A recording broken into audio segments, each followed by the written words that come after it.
Do you find yourself swept away by the constant change and turmoil around you? Whether personal or professional, these challenges can keep us from living a life of peace and productivity. I'm Liz Hurl, a licensed clinical marriage and family therapist, and I want to show you data-driven strategies to help bring stability and peace to your life. Welcome to the Anchored in Chaos podcast. First off, hello. I'm just going right into it. Welcome back. That's what all the introductions I think people can get past once they've heard us once or twice. Well, we just kind of did a quick recap of it, so I'm ready to go right back into it. Let's do this. This is a really good topic. Very topical. It applies. I hope the goal of this topic is to always inform and give insight and encourage others to look at some factors that are going on in their lives, right? I was looking back at the title of this is a little bit kind of wordy, like the psychological and behavioral points regarding females to desire and acquire male security in a relationship. Yeah. That's a little bit wordy. It is a little wordy. But when we discussed this before, it's this ongoing thing that we see, especially in social media. It's inundated on social media. But it's this, like, women's expectation of men. And it's gotten a little at hand. Well, yeah, and I think that is really what kind of drew me towards this. Now, I want to share with listeners and viewers that we're doing today the view for female to male and the potential of an absent male role figure for them, or father figure, I should say. Right. And then our next episode is going to be over just so everyone gets their turn. Flip side of what the male perspective is of seeking a female. Yes. So put another way is what the women of today expect or want in male figures in the absence of no male figure or a poor male figure in their upbringing. Correct. Right? Because that's where, well, we know statistically and empirically, that's where relationships get tainted and contaminated. Correct. And that's where it all starts. Everyone says it goes back to childhood because that's where we learn everything. That's right. One of the things I want to really quickly go back to is something you said there. This viewpoint that you're talking about of women to the aspect of what men's traits and aspirations should look like in their eyes is really social media driven right now. It's like, here's my outline of the male that's going to earn me or get me or whatever.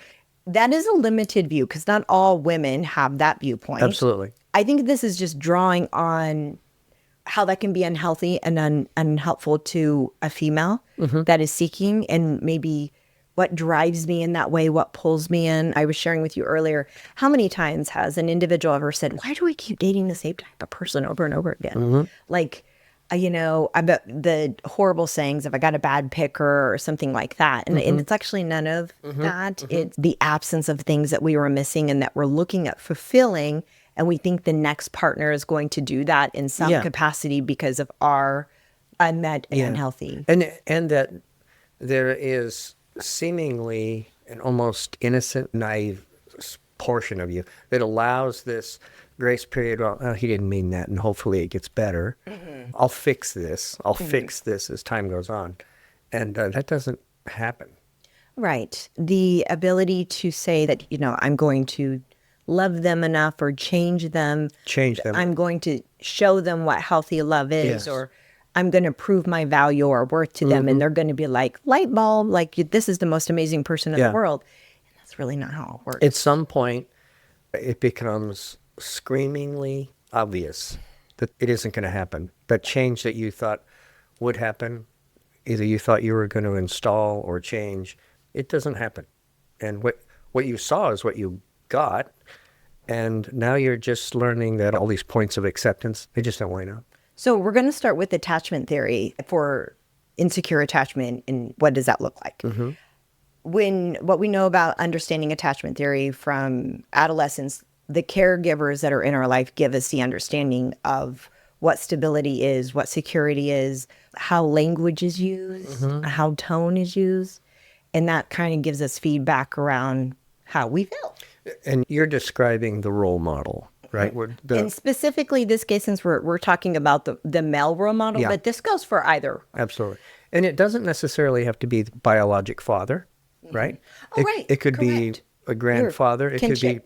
could be kinship anywhere in the kinship. It could be an uncle. Right. And that they learned, good or bad, from one of those people, right? And that began to foster this ideal that, well, he's a good guy. I mean, compared to this is a good guy. And he's a model now. It turns into that from that adolescent view of this is the norm, if you will. Yeah. Well, that's going to fall into potentially manifesting the anxious or the avoidant attachment around the behaviors that role model was exhibiting. So if I walk into the room and I spill a glass of milk and I'm screamed at by that male role model of like, what the hell is wrong with you? Like, oh my God, go clean this up. You're so stupid. You know, it's like, okay, internalization, I'm at fault, especially if that becomes like the language used in the room. Like, this is just how it is. As we grow in that and we start encountering that, and then we start seeing that not happen in other places, just like, well, what's wrong with your family? Well, and two, it's not necessarily conversely to that, but the message is given wrongly. It can be a corrective action by saying, okay, now we talked about this, and this is what happened. There was a teaching situation that got blown up because of ego, temper, emotion. And now that role model is dangerous.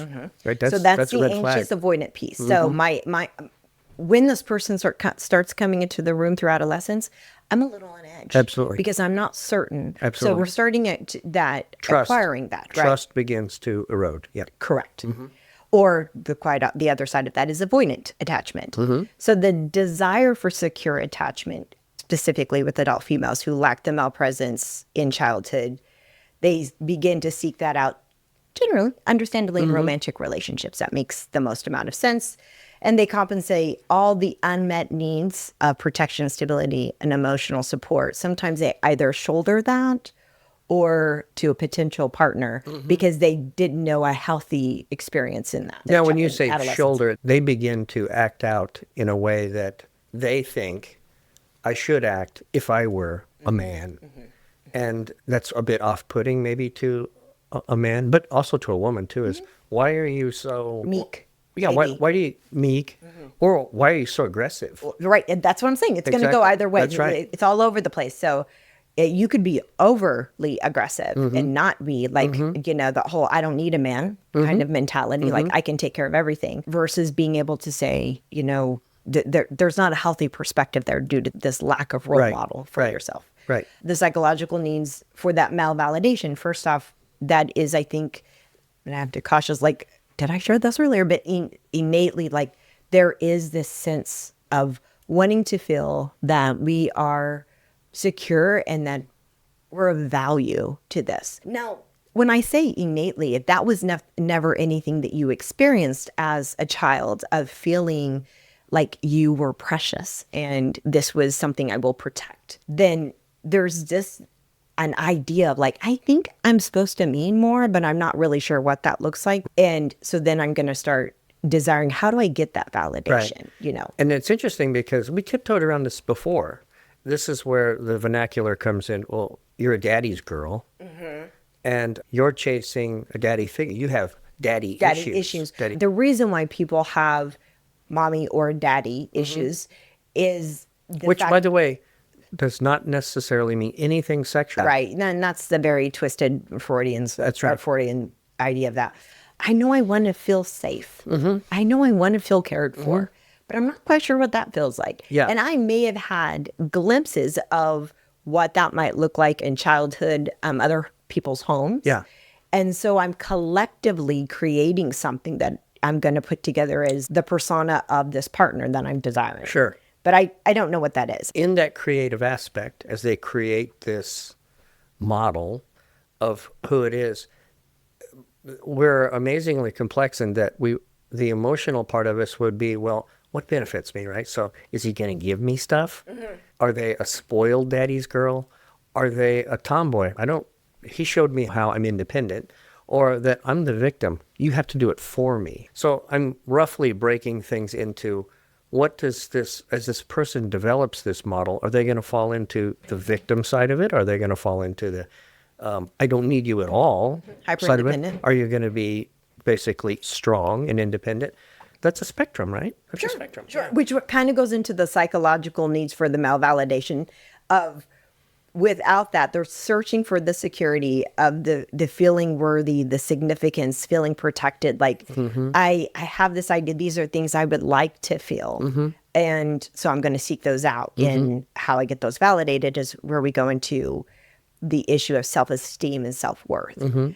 And how do I attract, the male in and educate them, these are the things that I want or I expect. Like these, unless you're really emotionally mature and saying, hey, these are kind of the aspects that I'm looking for. Yeah. So then this is where we get into the reels. We see this female who says, a man is going to pay all my bills.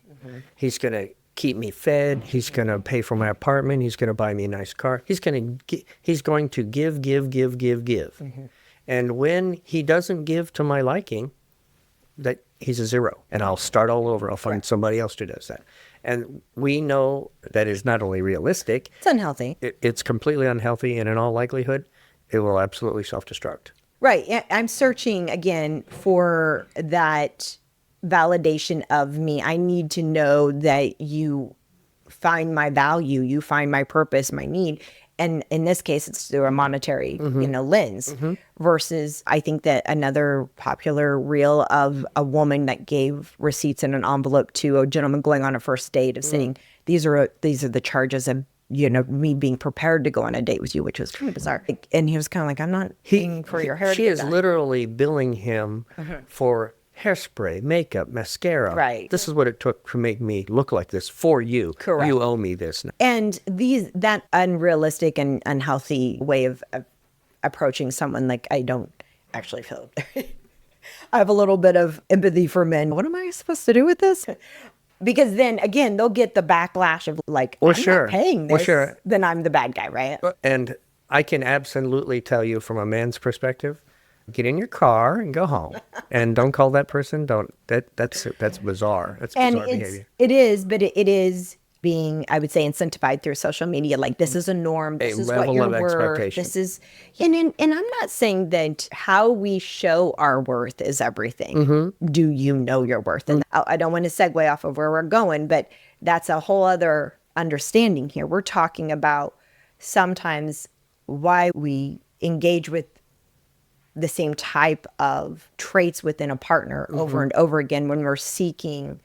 Well, we have to see what we're missing. And that's what I'm actually talking about today. Is like, we're not taught to seek out what we missed. We're taught to seek out what we feel is missing, and with whatever fillers we believe it to be. Like, I don't feel safe enough. I don't feel secure enough, or I don't feel protected enough. So how do so I'm going to, go find somebody that has some sort of, I don't know, jiu-jitsu, or they're going to, be some sort of law enforcement or military, something of it. Why do you do that? Why do you look at me and go, Banny Beanie? Anyway. Get over yourself. So what I'm saying is because you're looking for the type of what would it take to be in the secure mold of a man. And so they perceive that it's probably one of these. And so what I hear you saying is we want to focus on how we got into this predicament and the why. Right. And you should always come down in science to the hows and the whys. The mechanisms and all that stuff, they can explain themselves, but the psychology behind why are you like this again? And this is an answer, and this is an answer. And it's not pick one, it's all of them. Right. And my biggest stress point here is to share with individuals, especially women in this instance, like the self-compassion around this. Understand that the internal feedback that women give themselves when they're looking for men of like, what is wrong with me? And all these things, it's to understand the little girl that was never protected that you're now trying to protect constantly. That's one model and I appreciate that, and maybe we'll explain that more on my side. But I'd also like to understand where the entitlement comes from, that we see women actually go out on a date and order a bunch of food for their friends. Oh, and my baby's back home on a first date. And you're going to pay for that. No, I'm not. And where did that entitlement come from? So we'll answer that as we go on. But that's from those are all areas of trauma that was never addressed or ever healed. Absolutely. And so when we talk about the word entitlement versus like I'm operating from a trauma wound over and over again of how terrible the world has been to me, and I'm going to show the world something. And it's not representing a true healthy self because of just the unintentional corruption of trauma that has happened to me. It's like corrupted my view and my actions and my behaviors. And circling back, why and how did I get here? How do I address it? The next thing is seeking stability. That's the perfect thing of saying, I'm segueing back into this. That's fine. Yeah. When we're looking at, I hear and I see these reels and I see this feedback that it is seeking stability. It's like, but it's my perceived stability of whatever I experienced. It lived in a very impoverished upbringing.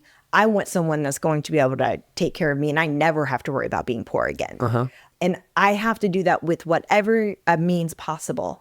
Through language, through body, through image, through whatever it is going to take for me to present that imposter to my potential mate, because I need them to provide those levels of stability. Now, yes, it's all unhealthy, but it's all explainable. But you know, and something comes to mind as you describe the situation and what we're hoping to focus on, is that it's not incremental. It's, I can't find a man who makes $50,000 and provides security as a mechanic or has a good stable job.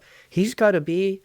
This guy's got to be a baller. He's got to be rolling in it. If he's not making a $1.5 million, he's not my man. How does that materialize? Again, this comes from the social, all of these ideologies around social acceptance. You got to offer everything you have, including my body, and I'll find that man who will take care of me. He'll give me everything. No. Well, nothing of, I would say, healthy love. It's just, and when you were talking about that, like how do these jumps go so dramatic from a trauma lens? An individual is saying this isn't going to meet it, like whatever parameter it is, it's got to go to the highest scale because I'm so fearful that this moderate level will not be good. I need to take care of me because I can see all the ways this could fail. So I have to go. And then the great old world that we live in, the validators of social media, girl, you should be able to get this. And so I feel like, oh, well, then I'm not unreasonable when I ask. So then I feel like I'm validated in my sense of, this idea. Yeah. You know, he was making 1.5 million. Well, great. But this guy's got a Lambo. He makes 1.7 million. Oh, that jump ship. Right. All of a sudden, I'm in love with this guy. It's very sad. Well, it is very sad. And it is just always seeking that idea of protectiveness or assertiveness. And so going into those factors that I was talking about earlier of when we want to feel an individual has, a male individual can carry themselves with responsibility and assertiveness and security of the male role that they are. Well, the one thing that's great about that is we all live in imposter land all the time, and I share that with you. And what a male may present at, and you might say, "Oh, wow, he's checking all the boxes of he's showing me that he cares about me. He's saying very nice things." But the fact that he doesn't seem to manage maybe his finances very well, or speaks a little edgy to his parents and all of those things. I mean, everybody has bad days, right? So when we start getting into this, what I will compensate, like when I hear some negative things from that male figure, well, it's okay because this makes up for some of those unfavorable traits. And so then we start doing this balancing act of boxing up the ideal man, like he's still going to hit all my boxes here, but versus actually see. And then once you get into a longer term relationship, you start seeing other factors. It's a trade-off. It's compensatory. Yeah, that's what I was saying, compensatory. And then it's like, oh, well, now I'm really kind of in it now because, well, you know, he doesn't really mean to speak that, you know, sharply to me. No, he's not really, he doesn't mean to call me names like that. Pretty soon the scales have tipped. Right. And despite all of your acceptance, all of your allowances, correct, you're not getting the scale to tip back. No. And now you're maybe compromising more things, including your own sexuality, your own safety, security. You're doing some different things. And your mental health. Yeah, your mental health. By far, that. So when we go into overcompensation of when someone is, our partner is lacking something, how many times do you kind of do that for friends? Like we rescue people all the time in a conversation. They're like, oh no, what they mean by that is, or, oh no. Versus like, why do we tend to do that in just regular conversation with people, but excessively do that in partnerships? Being able to understand why we do that is because, again, now that we're in this relationship, now I have lost myself in, I've walked myself into it. You're having to perpetuate this facade through apologies and stuff like that. This is an age-old thing. Why do you stay with him? And we'll get into that. That's a very unfair statement that people make. Because the thing I was getting ready to go into of the Compensating? compensating there is there is a desire to have the perceived idea of assertiveness that is actually more dominance and control. And when someone, a male specifically, gives you that indication that they are in control and like, you know, like they're the alpha in the room, and they give off all of those vibes of like authority. This quality of, this guy can handle himself. Yeah. Well, especially if it's like, well, if anyone talk to you that way, I'll tell you what I'm going to do. You know, then it's like, oh my goodness, you know, my Prince Charming. Well, then, and we'll talk about this on the male side, is we're tripping into this narcissistic. And that's where women go towards narcissists, not on purpose. Yeah. Because they are really beautifully caped in a lot of allure to wounded, unhealed women. It's not like you're seeking out a narcissist. They're very clever. They are very provocative. They have the language and the ability to. Until you're kind of like, wait a minute, I feel like this is kind of. Yeah, I bought a car from this guy for indiscretion. Exactly. And just knowing that, then, you know, what are these identifying factors is another thing I'm trying to share with individuals, is that, again, be kind to yourself when you're like, I just seem to always date narcissists. You know, it's like, well, not maybe everyone's a narcissist. Let's not do that. But the imposter that males tend to present is like, they do generally want to embody a secure protector to females. And if they feel like they're needing something, I can take care of them. If their ego's not in check, I mean, their ego has to be in check. Those are all the things that you develop in a relationship. Then you start discovering if they've got an ego-driven issue. Yeah, are those qualities of chivalry, are they genuine?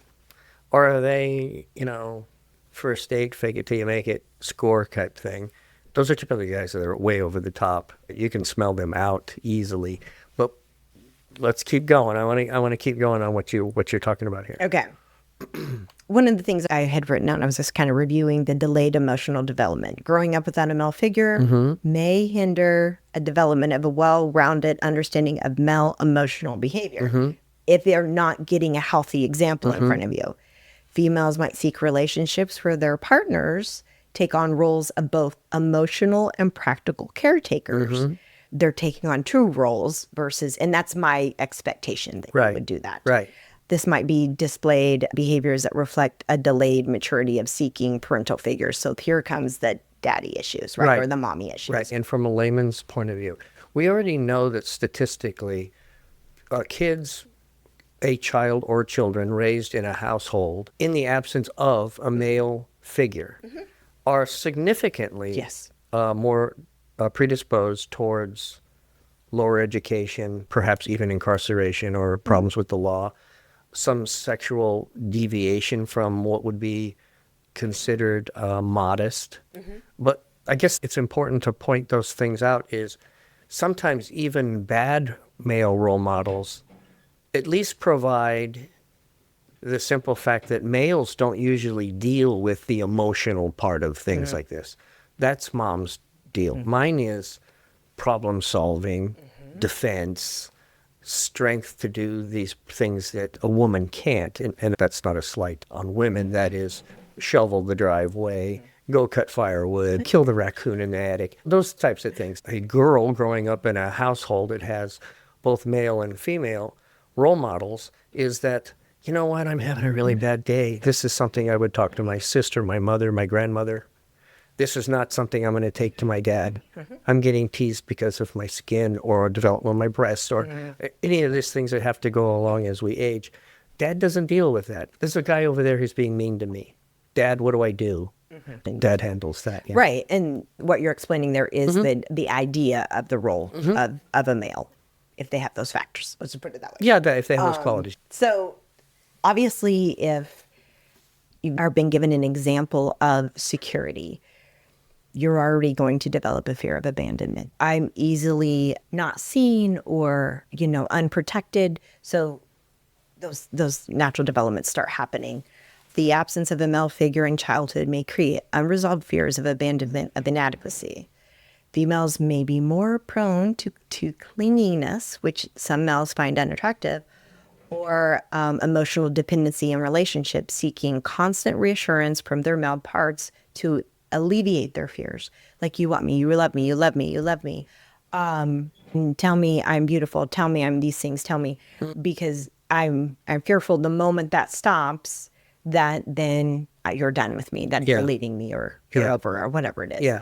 And that creates a lot of conflict in relationships. Like, that's a lot of responsibility for a male to always, first off, God help him, know what's going on for a woman's wants, needs, and desires in their mind, in a woman's mind. They're over there just like gambling. It's like, I have no idea. Yeah, you're really trying to roll over a giant glacier there, because there's so much to that. I know. There's It's, so much it's to a lot that. more to unpack there. The male mind is not like the female mind at Not all. even a little bit.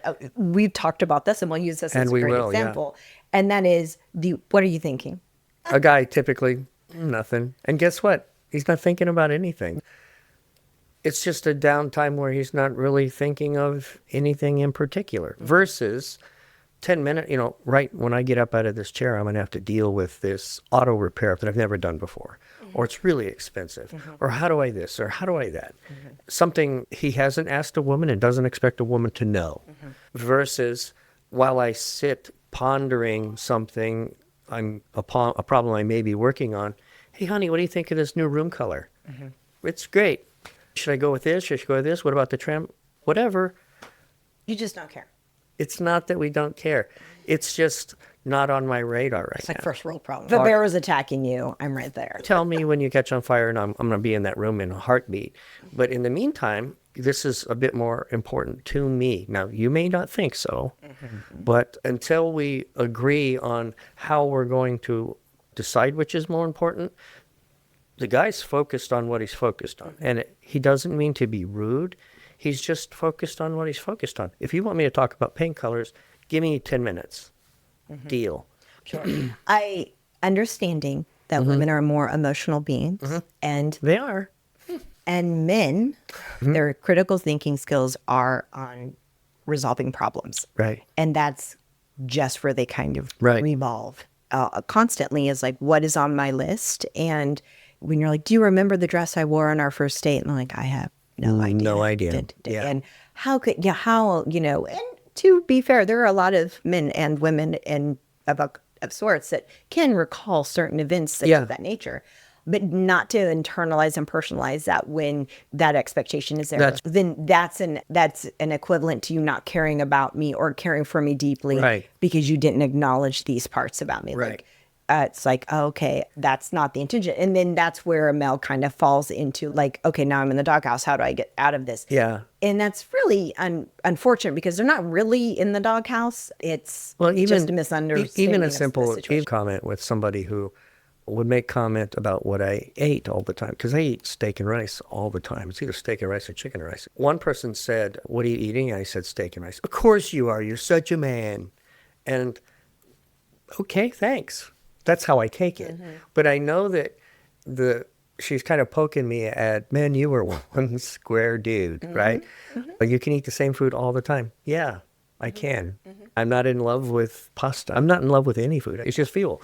Yeah, well, that's the difference between you and I. But overdependency. So moving forward, the lack of this male role figure can lead to overdependency of relying on them. So the woman's become overly dependent. Right. On the- So okay. now they're relying heavily on the male counterpart for him to be both emotionally and financially see. stable.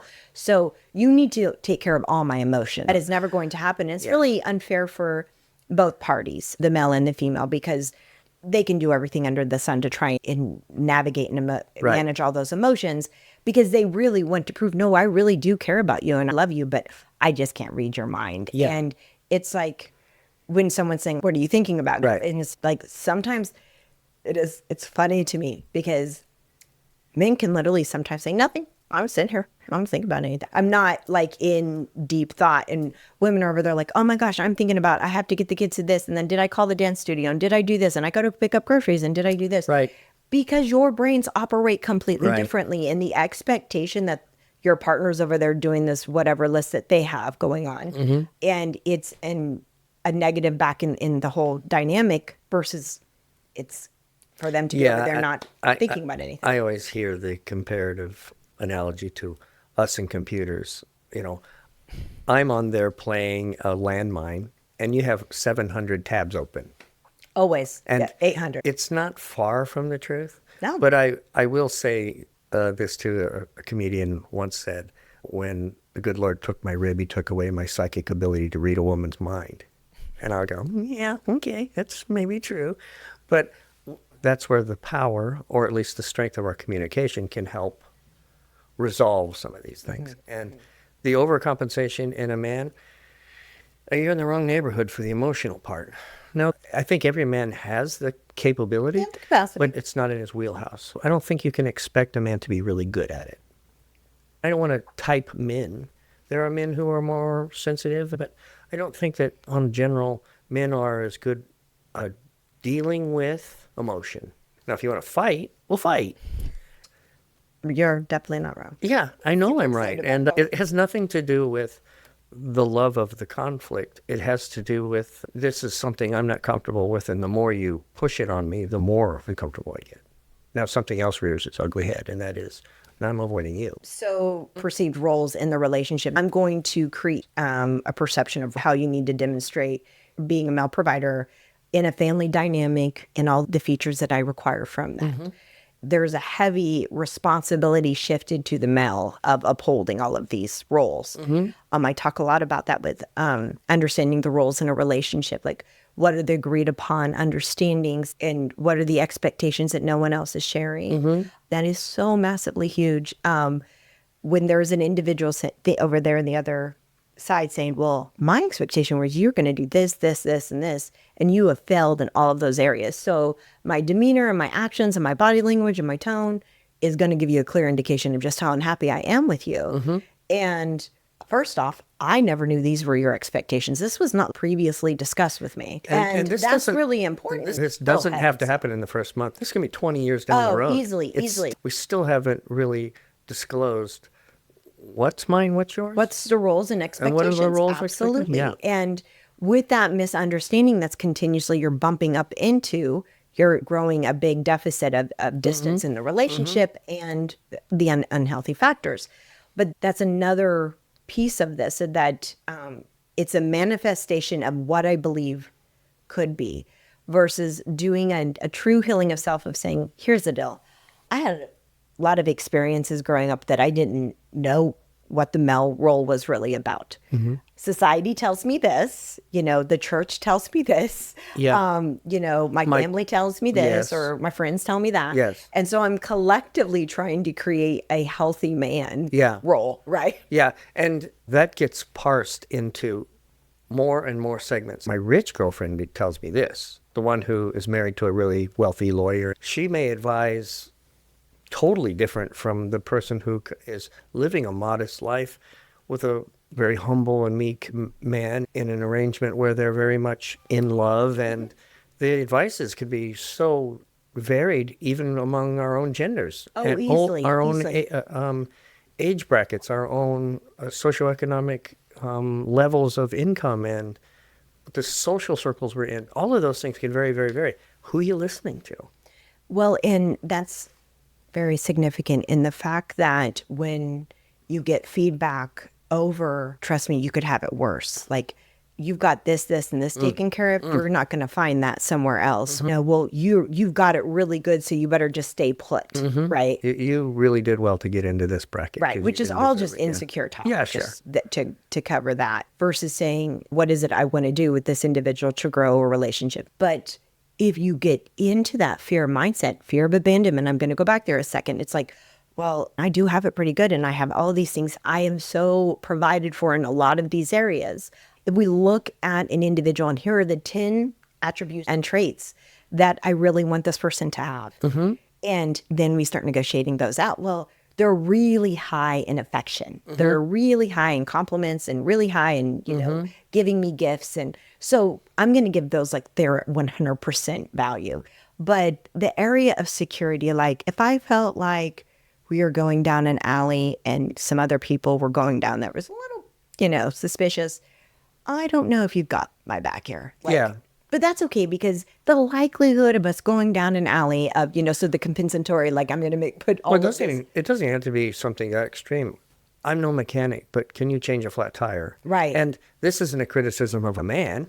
This would be a criticism of a woman. He's not a mechanic. I get it. But can you change a flat tire? Can you shovel my sidewalks? Well, he's not that, but he's this. But he's rich. he has money, so Yeah. he can pay for someone that'll do all those. And that's usually the answer in those situations. Right. Have somebody do it. So with all of those factors, that leads us right into you can have all the money in the world and money never makes anyone happy, even though they perceive that it will. Nope. The difficulty with trust and emotional intimacy.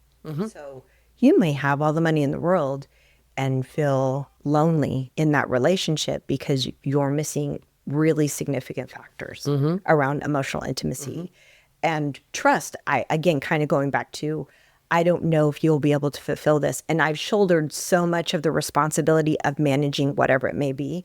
I don't trust that you are going to do the oil change. I've asked you 4 times to do the oil change and you still haven't done the oil change. I finally figured out either did it myself or had someone else do it. Right. And so this unreliable feedback that I'm getting leads to trust issues. It's actually when one would think that it's not so much about other relationships in that trust, infidelity and things of that nature. It's actually about, I can't trust that you'll follow through with what you say. And the longer that goes on, the more independent you'll actually become. And quite frankly, I'm not going to ask you to do that. I'll just do it myself. And then here comes the hurt feelings. Well, I said I would. And then we're back and forth. No, I've stopped asking because you're not. And now this is where we've stopped brokering and understanding or any compromise. I'm just not going to ask you anymore. I'm going to do it. I'm going to do it myself. Now that fosters resentment. Right, which this can lead to a pattern of the lack of that emotional dependency. And without that, it's going to be really hard to have a secure attachment with you in bonding with your partner because I don't really believe you're going to be able to do these things. And the more that happens, the less that you're able to close that gap of distance. Yeah, well, that is unfortunate. And it's definitely generational. I am in the last year of the boomer category. I didn't see this much in my time. I still didn't see it much. A long time ago. I didn't see this much in the Gen X because they became very self-reliant. I'll learn how and do it myself. But now we have this big swap up in power and skills where the older folks can't do what the younger folks do. And that's about as far as that argument needs to go generationally. But in today's generations that have followed and whatever generation we're in now, I see a great deal of improperly trained, informed, educated, knowledgeable, emotionally equipped people. And they all seem to have congealed into this mass of questions and answers and expectations, and it's very hard to describe. It's hard to explain, but we have a generation now, not to wander too far off the point, is that we expect more than he knows. He can't provide what you think I should, and by the way, that's twisted both ways. I now want a woman who doesn't know how to cook, who's never cleaned a house, who has no idea about being around babies, and when you have your first, it'll be the first child you've ever held in your arms. A lot of things have changed, and I'm happy to keep talking about stuff like this to help people understand that the power of our communication is what's going to help us heal this whole income. If you can understand this is what I'm looking for, and if you can provide it, great. If you feel like you're weak at it, let's work on it, both of us. me and you, and we'll learn how to change a tire, and we'll learn how to change the oil. And I'll show you, so you know too. Maybe you can't do it, but at least you know how.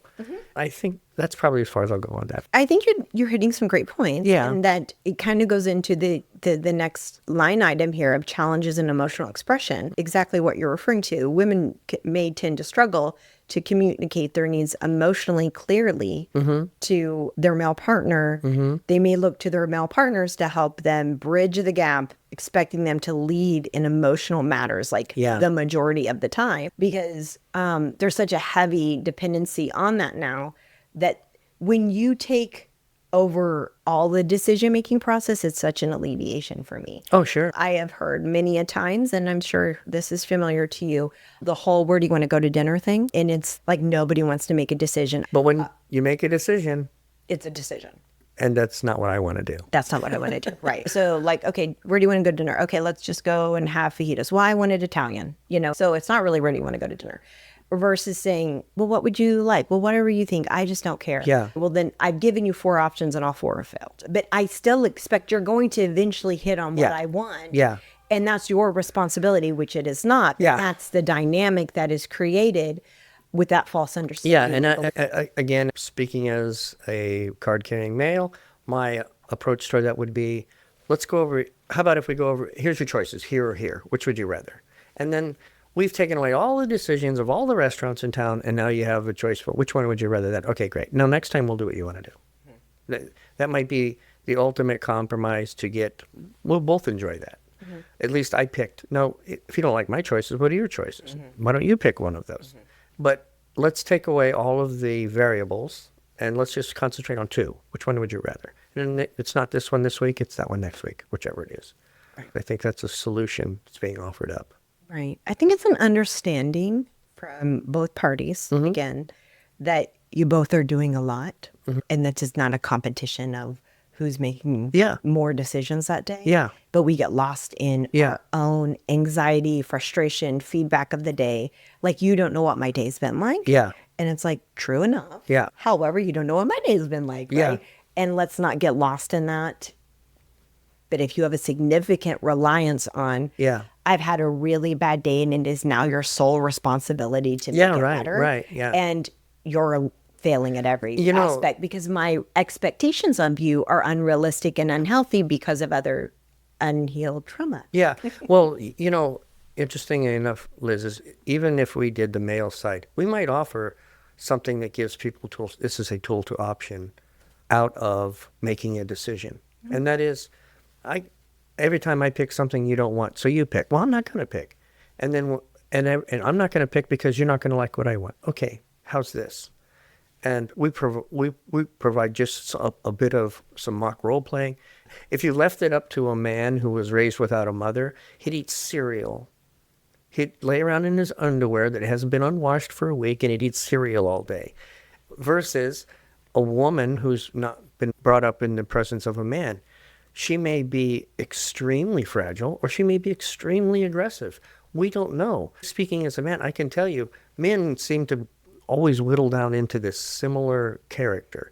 And that is, we're very simple, we're very lazy, I'm not picking on men. I'm just saying, you're going to meet a guy who doesn't open your door. You're going to meet a guy who, nobody taught me how to say please or thank you. And they grab their spoon like a caveman and whatever's in front of them is gone in 5 seconds. And let's get For the out of record, here. all of that is unacceptable. Like, there should be. It is unacceptable. You should have, but it hopefully, exists. some male peers in your life telling you. But it exists. Some appropriate.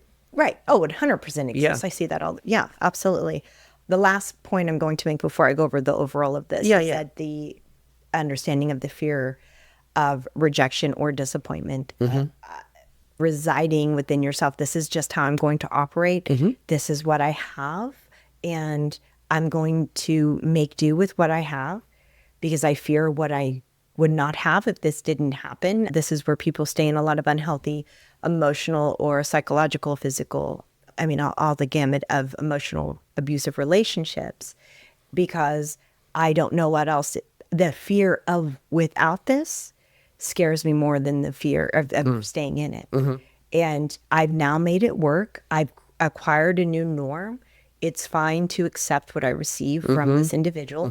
And this is all I'll ever get. And it's that I want to be cautious is not a victim mentality. There's something that is wavering here of exhaustion and fear that I don't know what else. I can't think past. Yeah. What is on the other side Yeah. of this mountain? Yeah. You literally have blinded yourself to other options because Of the traumatic and relationship. and this is the action reaction to why do you stay with him? I don't have anything. I don't have a place to go. Right. It's his car. He makes the money. I've only got babies and the clothes on my back. Correct. And where do I go? I have a lot of empathy for individuals in that situation, both male and female, but in this situation. But I think you'd agree that that type of decision making would prominently always be geared towards the female. Absolutely. Yeah. 100%. It doesn't happen much with men. And one of the things that really locks a woman into place is children. Yeah. Oh, yeah. That kinship with children. I won't be Yes. able to provide, or, I mean, just understanding the fear of the disappointment, even in, I don't want to fail in my marriage. I don't want to fail in a relationship. People fall into dynamics, even when they are raised with a male role figure of, well, no one in my family is ever divorced, so it's not an option to divorce.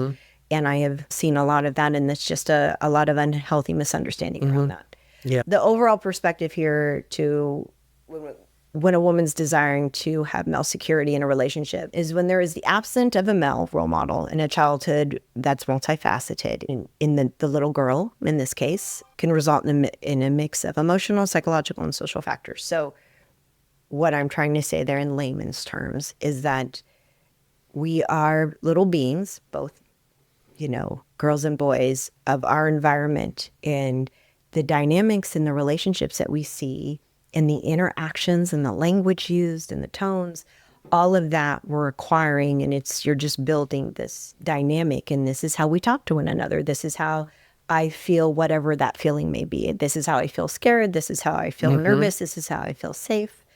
And this is how humor is in my family. And that becomes like your area of function, which now we're learning areas of dysfunction within what we've normalized as functioning within a family system. Yeah. If there's one thing I've ever learned, I love the mind of a humorist. A humorist is someone who may tell you something that's funny, but it really catches up to you later, how deep that is. That is, somebody tells you something that kind of makes you chuckle later. That's more of a humorist. But something that has always stuck with me is the idea that nothing's funny when someone's mad. When you're mad, you can say all you want, but you can't get past mad.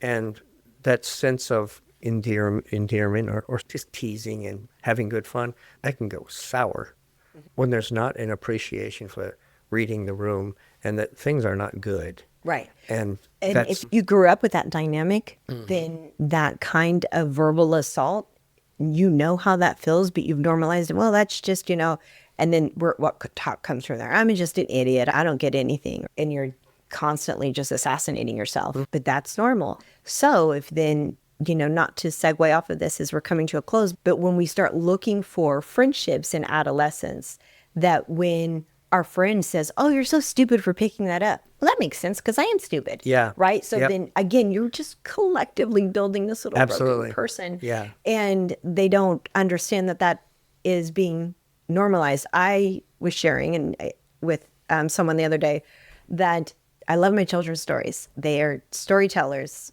Don't know where they get that from. But anyways, my daughter, who is 10 years old, she'll be 11 next month, will come up to me, and I've been always trying to be mindful of, like, when she's going into the story of what is first world problems in her life. And I'm so intent on giving feedback and having her feel like her little story and her life right there really matters. Generationally, that's very bizarre because children are kind of be seen and not heard. I bring this up because when we're kind of circling back to what we're talking about, what we know in that moment, I experienced a mother that intentionally listened to me and would be like, oh, that seems like that would really bother you. That would hurt your feelings or whatever it is. And I know what that did. Like, it made me feel valid. Like, yeah, it did bother me. You're right. Versus, you're being overly sensitive. Stop being a whiner. You're like, bad things happen to good people. Get over it. That is normal terminology generationally because it's like you had to toughen up and move on. we're understanding now psychologically what that does to individuals, which is what leads people to having partners or desiring a partner that is missing some healthy traits. Yeah. I have nothing to add to that, Liz, but you are absolutely right. My youngest son is a storyteller too. If my son has something to tell you, you better get yourself a cold beverage and sit back, because it's going to be a while. He likes to tell you every detail, but that's the charm of youth. And in that, it's interesting. You have a son and two daughters, and I have two sons. And I'm from a predominantly all-male family, all military. So as we talk, I want people to understand that this is our opportunity to discuss some of the things that are upsetting. They're upsetting to watch, and they're even more upsetting because how ridiculously simplistic the answer seems to be, but nobody wants to do the work. Right. And Or knows how. or won't give up the opportunity to be offended by something bizarrely innocent. Right. And it's, protection, correction, direction. The good book gives us stuff like that in a means that the answers are there. We need to fall back on a very basic type of life, and not to be simplistic, not to dismember or depart from any means of how people live or their ideologies, but it literally has to be with, could you put yourself in their shoes? Would you treat them like you'd like to be treated? That golden rule. And you help me, Jerry Maguire. You help me help you, right? But you got to tell me, and you got to be honest. Right. And those are important qualities. Those are things that need to happen in a discussion. And all of the things you're stating there is the final, thought for me, for individuals in listening or watching, viewers, is that in all the information we've provided today, it's just an understanding that when we're missing important parts of roles and we are deducing and collectively putting a puzzle together that has a lot of missing parts to it, be kind to yourself as to why you do what you do. And this is just to provide understanding. Is this something I want to, really look at? This isn't a negative attack on a person, or of male or female for that matter. And that if I want to understand why I choose and do and act and respond and be the way I am, I have to really take a real good look in the mirror of what I was missing at some point in my life and what I started filling it in with. And now that I know that, now what do I want to do about it? And that's the healing journey. Yeah. As people go through that, it's my hope that they find that healthy resolve of better understanding of self, better communication, healed partnerships, healed relationships, friendships. This isn't just with partners. This is in any capacity. Just like I said earlier, when you're going in, why do I naturally go in to rescue somebody like it's my responsibility? Where did these traits come from? And it's just an examination of that. Yeah. Well, that's my hope and prayer too, is that we're shining two little flashlights on a very big problem. Oh, yeah. And hopefully people understand where we're coming from. And if they would just take the time to try to take stock in where they are in their life and maybe in their relationship, what can be expressed that provides answers and some type of solutions, it harms us the least but impacts us the most, right? I think that's important. Thanks for this, Liz. This is good. Well, everyone, please stay tuned. We've got the next one coming up. We'll be doing the counterpart of this. We have to do man stuff. The man's view of a woman, potentially, some ideas. And go ahead and like us on Instagram, Facebook, all the great socials. And, of course, our website. We are back in action there. You can go there and listen to our episodes. Yep, cool. Thanks, Liz. Appreciate it. Thanks, everyone. Have a Peace. good day.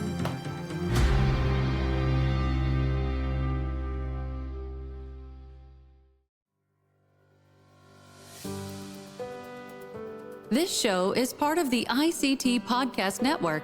For more information, visit ictpod.net.